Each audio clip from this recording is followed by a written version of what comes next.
Welcome students. आज हम topic की शुरुआत कर रहे हैं ऑसिलेशन। ऑसिलेशंस के एक्सरसाइज की प्रॉब्लम और एक्सरसाइज के बाद में ऑब्जेक्टिव सब्जेक्टिव सारे प्रॉब्लम हम देखने वाले हैं। देखिए पहला क्वेश्चन क्या कहा गया है, particle perform linear SHM starting from the mean position से शुरू कर रहा है। इसका एम्पलीट्यूड ए दे रखा है, टाइम पीरियड टी दे रखा है आपको। At the instant when that speed is half the maximum speed, तब इसका डिस्प्लेसमेंट कितना होगा। आपको डिस्प्लेसमेंट तब बताना है जब इसकी स्पीड मैक्सिमम स्पीड का हाफ हो, तभी आपको डिस्प्लेसमेंट बताना है। देखो आप और हम जानते हैं जब भी कोई पार्टिकल मीन पोजीशन से मोशन स्टार्ट करता है मीन पोजीशन से, तब उसका एक्स और वाई का इक्वेशन दिया जाता है। एक्स दिया जाता है एक sign omega T, sign omega T के टर्म में उसे एक्सप्रेस किया जाता है। तो चलिए बोर्ड पे समझते हैं इसका आंसर। देखिए स्टूडेंट्स, गिवन प्रॉब्लम के हिसाब से मीन पोजीशन से जब मोशन स्टार्ट होती है तो x equal to a cosine omega t लिखा जाता है। वेलोसिटी का एक्सप्रेशन होता है omega under root a square minus x square. उसने ऐसा कहा है आपको x की वो वैल्यू बतानी है जब मैक्सिमम वेलोसिटी का हाफ स्पीड होती हो। तो मैक्सिमम स्पीड का हाफ कितना होगा, तो मैक्सिमम स्पीड का हाफ मतलब ए ओमेगा बाय 2 बराबर। तो वी स्क्वायर दोनों तरफ स्क्वायर कर लिया, v square omega square a square minus x square. तो v की वैल्यू रख दी आपने ए ओमेगा बाय 2, तो ए ओमेगा का स्क्वायर हो गया, ओमेगा स्क्वायर आ गया, a square minus x square लिख दिया हम लोगों ने। अब देखिए a square omega square upon 4, तो a omega square omega square cancel हो गया यहां पर, तो a square by 4, a square minus x square, तो एक्स स्क्वायर कितना आ गया आपके पास, तो एक्स स्क्वायर आया आपके पास a square minus a square by 4, तो एक्स स्क्वायर हो चुका है आपके पास में 3a स्क्वायर बाय 4, तो x की वैल्यू आती है निकलकर रूट थ्री बाय 2 a। देखिए क्वेश्चन नंबर सेकंड में क्या कहा गया है, आपके पास में मास गिवन है 1 किलोग्राम का, लीनियर एसएचएम के बारे में बताया गया है ना। डिस्प्लेसमेंट इक्वेशन दे रखा है x equal to 6 sine 100t plus pi by 4। आपको मैक्सिमम काइनेटिक एनर्जी की वैल्यू बतानी है। अच्छा, काइनेटिक एनर्जी मतलब half m v square, half m v square, mass तो कांस्टेंट होता है तो v पर डिपेंड है काइनेटिक एनर्जी मैक्सिमम। तो अगर काइनेटिक एनर्जी मैक्सिमम चाहिए मतलब स्पीड मैक्सिमम चाहिए, तो मैक्सिमम स्पीड के लिए आपको डिस्प्लेसमेंट दे रखा है, तो डिस्प्लेसमेंट की वजह से वेलोसिटी निकालेंगे, उसमें मैक्सिमम स्पीड की कंडीशन चेक करेंगे। तो चलिए बोर्ड पर सॉल्व करते हैं। देखिए स्टूडेंट्स, यहां पर क्वेश्चन में कहा है मास 1 किलोग्राम है, displacement 6 sine 100t plus pi by 4 centimetre में दे रखा है। ध्यान रखना सेंटीमीटर में गिवन। मैक्सिमम काइनेटिक एनर्जी निकालनी है, काइनेटिक एनर्जी का formula half m v maximum square. अच्छा, rate of change of displacement, rate of change of displacement is called velocity. तो वेलोसिटी में हमने इस इक्वेशन को क्या किया, डिफरेंशिएट किया। थोड़ा समझना, कई बच्चों को फॉर्मूला पता नहीं होता है। Sign omega t plus alpha का डिफरेंशिएशन जब करना हो तो टाइम का जो कोफिशिएंट होता है वो बाहर निकल रहा होता है omega, omega cos omega t plus alpha, है ना। एक्स की वैल्यू कितनी है, तो a sine omega t plus alpha. ठीक है, अगर मान लो डिस्प्लेसमेंट की इक्वेशन ये है तो ए क्या है, तो ए एम्पलीट्यूड कहलाता है, ओमेगा एंगुलर फ्रीक्वेंसी कहलाती है, स्मॉल टी टाइम कहलाता है, और फाई क्या कहलाता है, फाई इनिशियल फेज कहलाता है। तो यहां से a sine omega t plus phi common निकला, a omega cos omega t plus phi.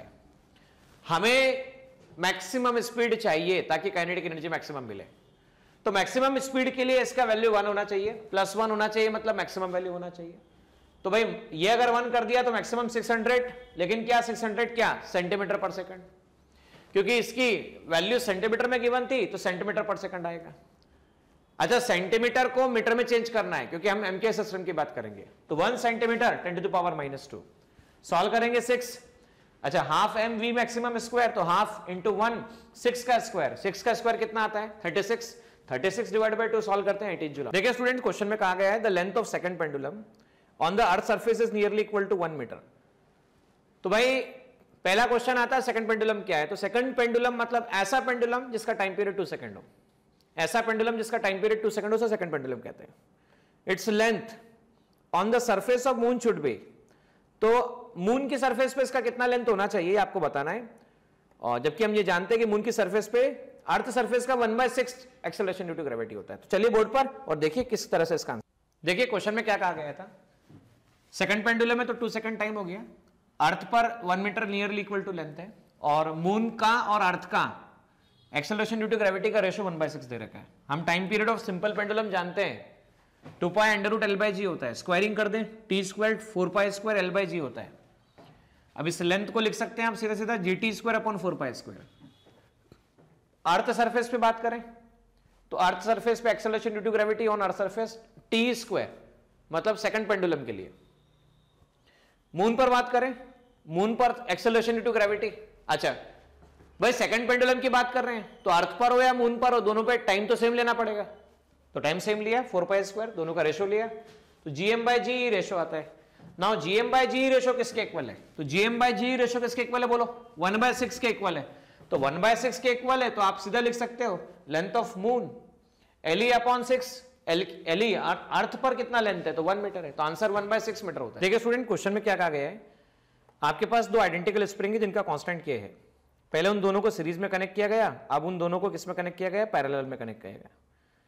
एक मेटल ब्लॉक है जिसका मास m है, उनको दोनों के कॉम्बिनेशन से अटैच कर दिया गया है, बराबर है। तो हमें फ्रीक्वेंसी के रेशो निकालना है कि फ्रीक्वेंसी का रेशो किस तरह से आएगा।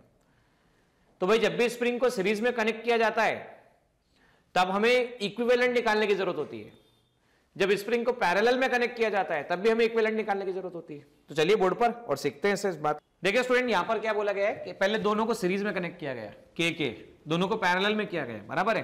फ्रीक्वेंसी का रेशो चाहिए, तो स्प्रिंग ब्लॉक सिस्टम के लिए एंगुलर फ्रीक्वेंसी का फॉर्मूला हम डिराइव कर चुके हैं पहले भी, omega S equal to √k/m होता है, ks/m। अब दोनों पैरेलल में तो kp/m। जब दो स्प्रिंग सीरीज कॉम्बिनेशन में हो तो उनका इक्विवेलेंट कैसे निकाला जाता है? 1/ks 1/k1 + 1/k2। तो 1/ks इक्वल टू आ गया 1/k + 1/k, बराबर। तो इससे आप लिख सकते हैं 2/k। अब जब 2/k है तो ks को क्या लिखा जा सकता है? k/2। अब पैरेलल में जब भी स्प्रिंग होती है, जब भी स्प्रिंग पैरेलल में होती है तो उनका डायरेक्ट एडिशन करते हैं इक्विवेलेंट निकालने के लिए। तो k + k2 क्या आता है?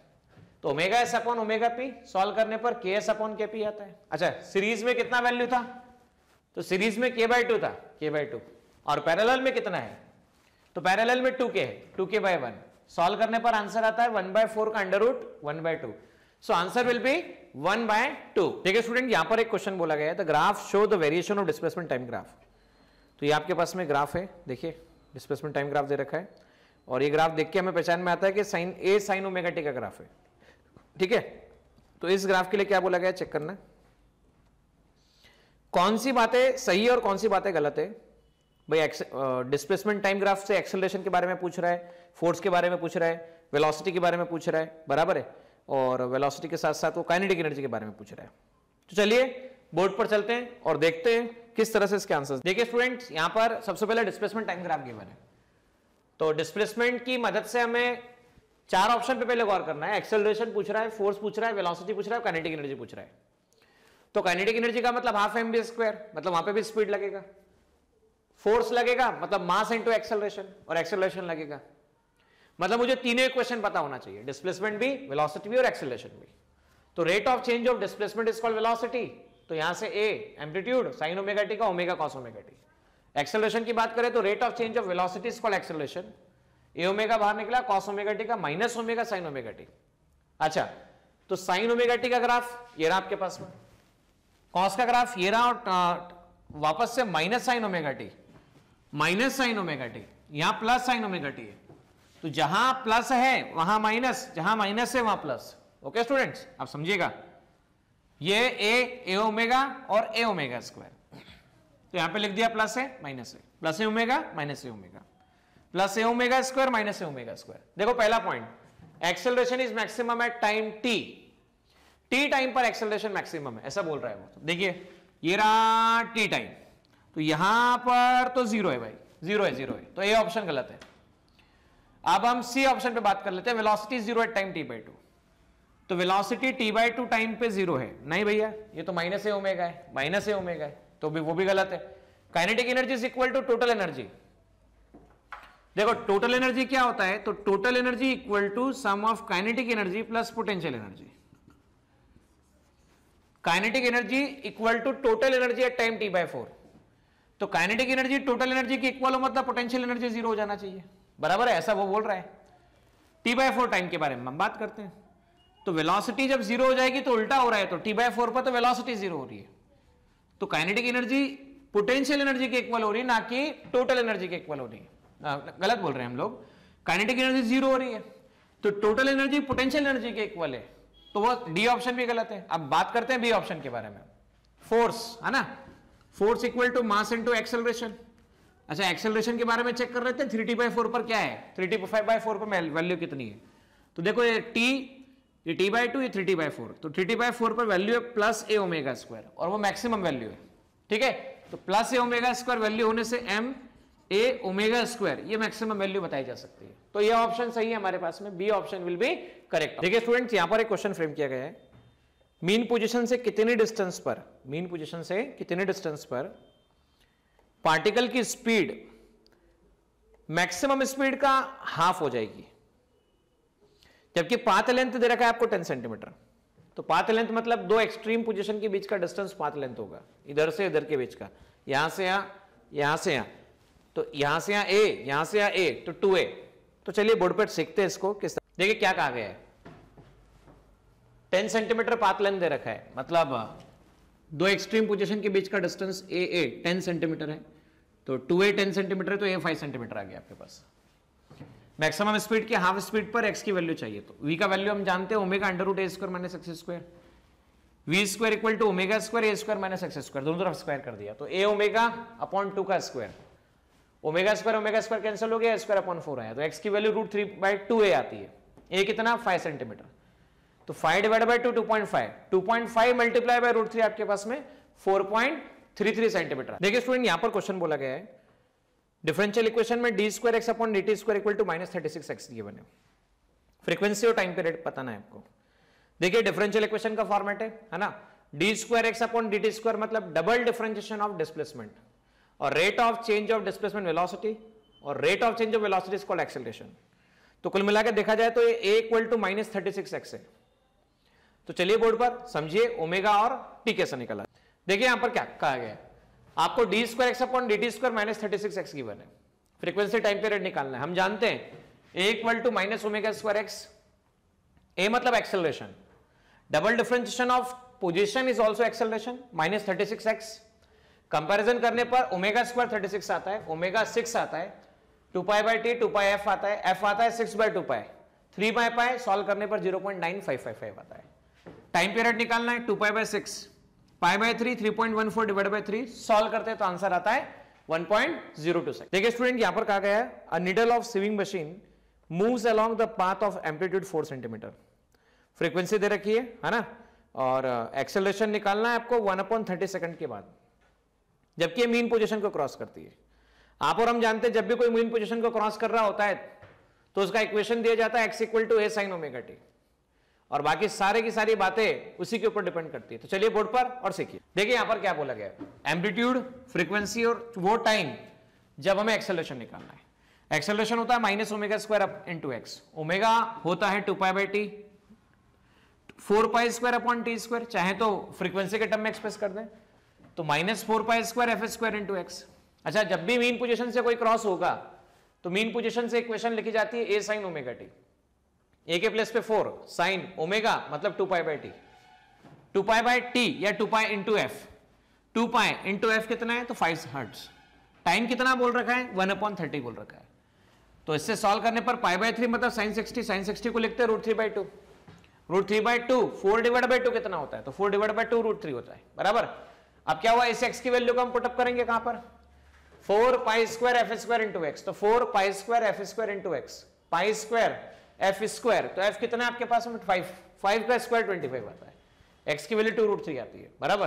तो 25 मल्टीप्लाई बाय 400 मल्टीप्लाई बाय 200। अच्छा सेंटीमीटर पर सेकंड था, उसको मीटर में चेंज किया तो 200 सेंटीमीटर को 2 मीटर लिख सकते हैं, 2π² √3। अच्छा पाई 3.14, उसका स्क्वायर करोगे 9.86 आता है, √3 1.732, बराबर। इन सबको सॉल्व करने पर आपको 34.2 मीटर पर सेकंड स्क्वायर आंसर।